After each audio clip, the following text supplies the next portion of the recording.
அடேங்கப்பா, எவ்வளவு கூட்டம்! இன்னைக்கு கலெக்ஷன் எகிரிரும். மத்தியானம் கறி சோறுனா காலையில் பட்னியாக இருக்கிறது தப்பே இல்லை. பட்னியாக ஏன் கொலை பட்னியாக கூட இருக்கலாம். அப்படி தான் நம்ம 2 குட்டி சைன் தள்ளிட்டு மார்க்கெட் சைடு போய் பார்த்தா அங்கே அவ்வளோ கூட்டம். நான் சமைக்க போகிறது இல்லை சமைக்க ட்ரை பண்ண போகிறது எறா தொக்கு. எறா தொக்குக்கு டேஸ்ட் கொடுக்க போகிறது இந்த வறுத்து பொடியாக்குன இந்த பவுட்ரு தான். அதுக்கு நம்ம வடைச்சட்டி நல்லா காய வச்சுட்டு 2 டீஸ்பூன் வரமல்லி, 1 டீஸ்பூன் ஜீரகம், 1 டீஸ்பூன் மிளகு, 4 ஏலக்காய், 4 கிராம்பு, ஒரு 3 துண்டு போல் பட்டை,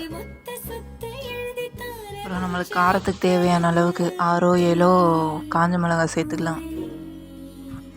சேர்த்துட்டு நல்லா இவனை நல்லா வரட்டுன்னு வரட்டி எடுத்துடலாம்.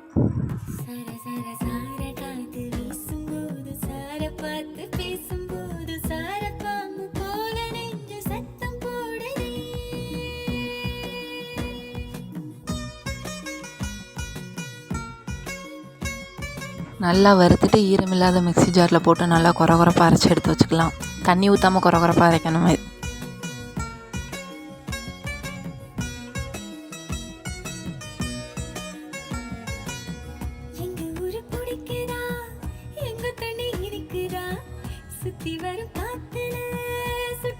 நல்லா 1/2 கிலோ போல் இறாலை நல்லா மஞ்சள் உப்பு போட்டு நல்லா கழுவி எடுத்து வச்சுருக்கிறேன். கழுவி வச்ச இறாலில் 1 டீஸ்பூன் மஞ்சள், 1 டீஸ்பூன் வத்தப்பொடி, கொஞ்சோண்டி உப்பு போட்டு நல்லா மிக்ஸ் பண்ணி எடுத்து வச்சுக்கணும். வெங்காயம் தக்காளி வதங்குறதுக்கு முன்னாடியும் நல்லா இதை ஊற வச்சுக்கலாம்.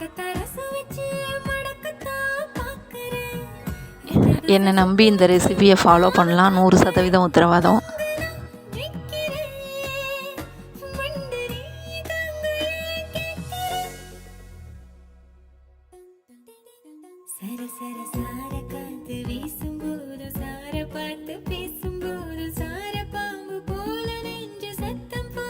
வடைச்சட்டி எடுத்து காய வச்சு அதில் நல்லா தேவையான அளவுக்கு எண்ணெய் அதிகமாக விடணும். அது டேஸ்ட்டாக இருக்கும். அதில் 1 டீஸ்பூன் சோம்பு போட்டு நல்லா வறுத்து எடுக்கணும்.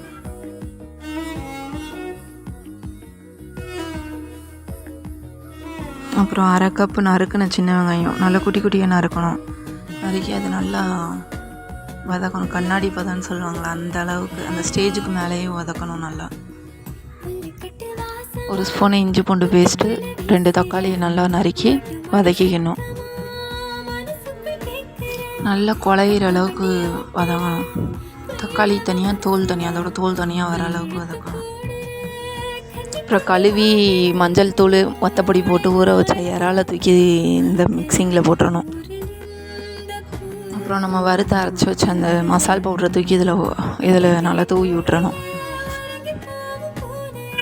இந்த வறுத்தரிச்ச பவுடரை போட்டோன்னையும் அதோட கலர் அப்படியே சேஞ்ச் ஆயிரும். அதையும் நல்லா வதக்கி விட்டுட்டு ஒரு கால் டம்ளர் அளவுக்கு தண்ணி சேர்த்துக்கணும். தண்ணி சேர்த்து நல்லா ஒரு 7லேருந்து 8 நிமிஷம் வரைக்கும் வேக விடணும். அதுக்கு மேலே வெந்தாலும் அது இறால் ரப்பர் மாதிரி ஆயிரும். அப்புறம் கடைசியாக ஒரு கைப்பிடி கொத்தமல்லி எடுத்து தூவி விட்டுட்டு நல்லா கிண்டி எடுத்து வச்சிடணும். இந்த ரெசிபிக்கு பேர் தொக்கு, குழம்பு, கிரேவி என்ன வேணால் வச்சுக்கலாம். நம்ம வைக்கிறத பேர். இந்த வீடியோ பிடிச்சிருந்தால் லைக் பண்ணுங்கள், சப்ஸ்கிரைப் பண்ணுங்கள், பெல் ஐக்கானை கிளிக் பண்ணுங்கள்.